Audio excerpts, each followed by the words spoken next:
হাই বন্ধুসকল, আজি আমি এনেকুৱা এটা কথা জানিম যে এইকেইটা অৰ্থাৎ এইকেইটা নহয় তিনিটা কথা জানিলে আমি বা এই তিনিটা যদি কাম কৰোঁ তেতিয়াহ'লে আমি ঠগ নিশ্চয় খাম, আৰু যদি এই তিনিটা কাম আমি নকৰোঁ তেতিয়াহ'লে আমি ঠগ নিশ্চয় নাখাওঁ। অৰ্থাৎ বৰ্তমান যুগত ঠগ খোৱাৰ তিনিটাই মূল কাম। মানুহে যে ঠগায় যে এই তিনিটাৰ মূল কাম কি কিনো ঠগয়, কেনেকৈ ঠগায়, কিয় ঠগায়, আমি কিবা সুবিধা দিছোঁ নেকি মানুহজনক, আমি কিবা কৈছোঁ নেকি, বা আমাৰ কিবা হৈছে নেকি, বা আমি হেঁচি ঠেলি গৈছোঁ নেকি? নহয়, যে বৰ্তমান যুগত তিনিটা কাম কৰিলে আমি নিশ্চয় ঠগ খাম। যদি আমি বৰ্তমান যুগত যদি এই তিনিটা কাম কৰোঁ তেতিয়াহ'লে আমি নিশ্চয় ঠগ খামেই, চিৰসত্য। আৰু যদি এই তিনিটা কাম যদি আমি নকৰোঁ তেতিয়াহ'লে আমি কোনোদিনেই প্ৰবঞ্চনা নহয় বা ঠগ নাখাওঁ বা ঠগাব নোৱাৰি। কিনো এই তিনিটা কিয় আমি সুবিধা দিওঁ, কিনো আছে ইয়াত, কি তিনিটা আমি যে এই তিনিটা কথা যদি আমি সুবিধা নিদিওঁ, মানে কি চান্স নিদিওঁ, তেতিয়াহ'লেতো আমাক ঠগাব নোৱাৰে। কিন্তু এই তিনিটা কি, বৰ্তমান যুগত এই তিনিটা কি আছে, বৰ্তমান যুগত তিনিটা কাম কৰিবলৈ আমি কৰিলে, মালিকজনে কৰিলে ঠগ খোৱাৰ নিশ্চয় আছে। কাম তিনিটা কি?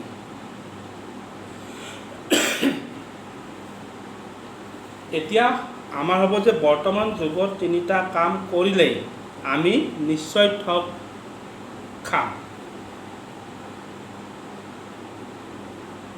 এই তিনিটা কাম কি? 1 নম্বৰ, বিনা স্বাৰ্থত উপকাৰ কৰিব নালাগে। বিনা স্বাৰ্থত উপকাৰ কৰিব নকৰিব। আপোনালোকে বিনা স্বাৰ্থত কোনো উপকাৰ নকৰিব, নহ'লে আপুনি নিশ্চয় ঠগ খাব, নহ'লে আপোনাক প্ৰবঞ্চনা বুলি ক'ব। আপুনি মানে কি যিকোনো কথা কৈ দিব আপোনাক, আপুনি লাজতে গুচি আহিব, সেইকাৰণে কৈছে আপুনি ঠগ খাই গুচি আহিব। গতিকে বিনা স্বাৰ্থত উপকাৰ নকৰিব আপোনালোকে। 2 নম্বৰ, টকা ধাৰলৈ নিদিব আপোনালোকে। যদি টকা ধাৰলৈ দিয়া যায় তেতিয়াহ'লে আপোনালোকে ঠগ খাব। গতিকে কোনোদিনে টকা ধাৰলৈ নিদিব। পাৰিলে এটকা দি দিয়ক, যে এই টকা লৈ যাওক, কিন্তু মোক দিব নালাগে, ধাৰ নিদিব। আপোনালোকে পাৰিলে এটকা দি দিব, যে এই টকা লৈ যাওক আপোনালোকে, কিন্তু মই ধাৰ লৈ নিদিওঁ। আপোনালোকে ধাৰলৈ নিদিব, তেতিয়া আপোনালোকে ধাৰলৈ দিলে ঠগ খাব, আৰু ধাৰলৈ যদি নিদিয়ে তেতিয়াহ'লে আপোনালোকে ঠগ কোনোদিনে নাখায়। 3 নম্বৰ, ভদ্ৰ ব্যৱহাৰ কৰিলে, যদি আপুনি ভদ্ৰভাৱে কথা পাতে তেতিয়াহ'লে আপোনাক ঠগাব। আপুনি যদি ভদ্ৰভাৱে কথা পাতে তেতিয়াহ'লে আপোনাক ঠগাব। গতিকে ভদ্ৰভাৱে কথা পাতিব নালাগে, চান্স পায়। যদি ভদ্ৰভাৱে কথা পতা যায় আপোনাক ঠগাব, যে এইটো সহজ সৰল মানুহ, আপুনি ভাবে মানুহটো দুখ পাব, এইটো নহয়, এইটো নাভাবে, আপোনাক এইটো নাভাবে। আপুনি ভাবিব যে মানুহটো দুখ পাব, এইটো কাম নকৰোঁ মই। অভদ্ৰভাৱে কথা পাতিলে আপোনাক নিশ্চয় ঠগ নাখাব। যে আমি আকৌ এবাৰ ৰিপিট কৰিছোঁ যে বৰ্তমান যুগত এই তিনিটা কাম নকৰিলে আমি ঠগ বা বৰ্তমান যুগত আমি এই তিনিটা কাম কৰি ঠগ খাম, আৰু এই তিনিটা কাম নকৰিলে আমি ঠগ নাখাওঁ। গতিকে তিনিটা হ'ল কি, যে বিনা স্বাৰ্থত উপকাৰ নকৰিব আপোনালোকে, টকা ধাৰলৈ নিদিব আপোনালোকে, আৰু ভদ্ৰভাৱে ব্যৱহাৰ নকৰিব আপোনালোকে।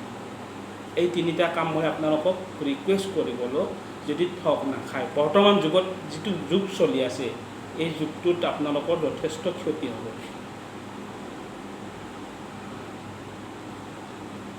চাওক, ভাবি আপোনালোকে এবাৰ দ কৰি ভাবি চাব। যদি মই মিছা কৈছোঁ তেতিয়াহ'লে আপুনি মোক কমেণ্ট কৰিব যে আপোনাৰ কথাটো মিছা, আৰু যদি মই সঁচা কৈছোঁ আপোনালোকে এটা কমেণ্ট কৰিব। মিছা ক'লেও কমেণ্ট কৰিব, সঁচা ক'লেও কমেণ্ট কৰিব। আৰু এই কাম আপোনালোকে কোনোদিনেই নকৰিব। আপোনালোকে না, ময়ো নকৰোঁ, আপোনালোকেও নকৰিব। লগতে এইটো মেছেজ মই আপোনালোকক দিলোঁ আজি, এই চেনেলটো আপোনালোকে ছাবস্ক্ৰাইব কৰিব, লাইক কৰিব, কমেণ্ট কৰিব আৰু শ্বেয়াৰ কৰিব। জয় আই অসম।